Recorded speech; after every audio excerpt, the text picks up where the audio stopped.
Eddie's deburring these pieces of flat stock aluminum that I cut, and they're gonna get welded here now. All right, so I'm having some kind of like universe being against me thing right now for finishing this front end. It's taking me forever. First, my compressor broke, so I replaced the compressor. I'll actually make a video about that, showing exactly what I upgraded to. I got a good deal. Then accidentally I left my gas open, and apparently there's a slow leak because I came out to weld and it was coming out like crap. Not that my welds ever come out great, but this time was particularly bad, and it was just getting all black and sooty, and I realized, oh, I ran my tank out of gas. So I had to wait to get more argon. So I had to bring a friend to load their car onto the auto train. And I figured while I was down there, I could go to North Carolina and pick up these damaged NSX doors. Now, I wouldn't have normally driven down to North Carolina just for NSX doors, but there's something else pretty cool that I got that I'll unveil on a later date when the trailer's finished. So this is the Amtrak auto train, and they're double-decker trains. Here's a line of cars waiting to be put in. All right, so I hate to give up on things. And I don't really want to look at it like this is giving up. Maybe I'll come back to it someday, but it's at least being put on hold. And I really, after I showed the video where I demonstrated me damaging the paint on this car up here by making a fiberglass mold for this door, I really would like to redeem myself by getting the whole process down and figuring out why my mold release didn't work.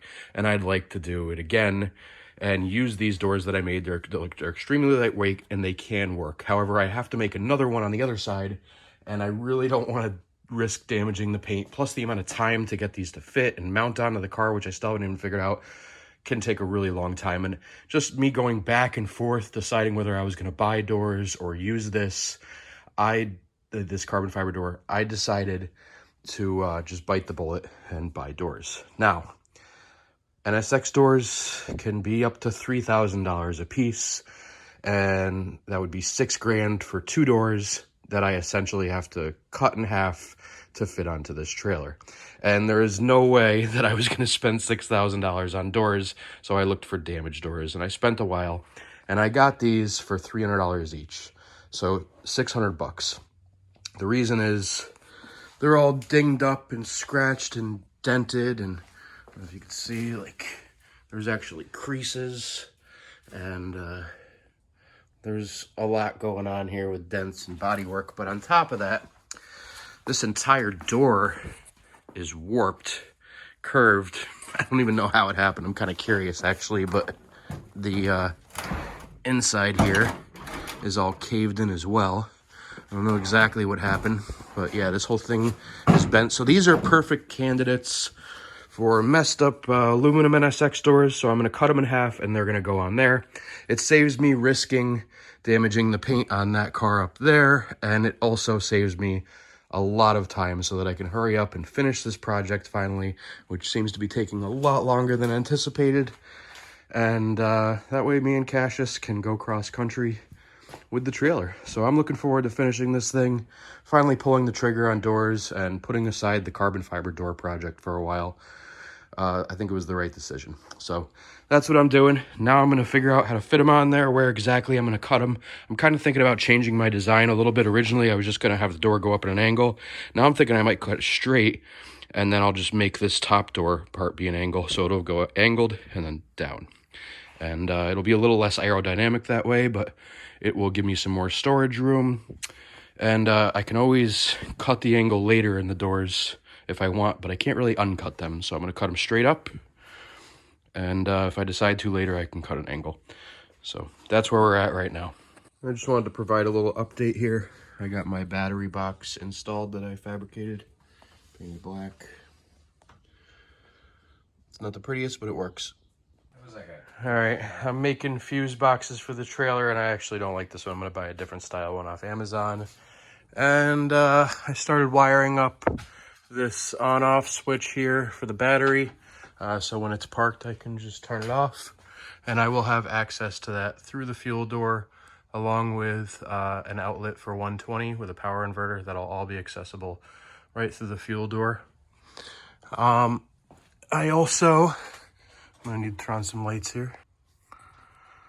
I also did a bunch of wire ties up there to neaten everything up.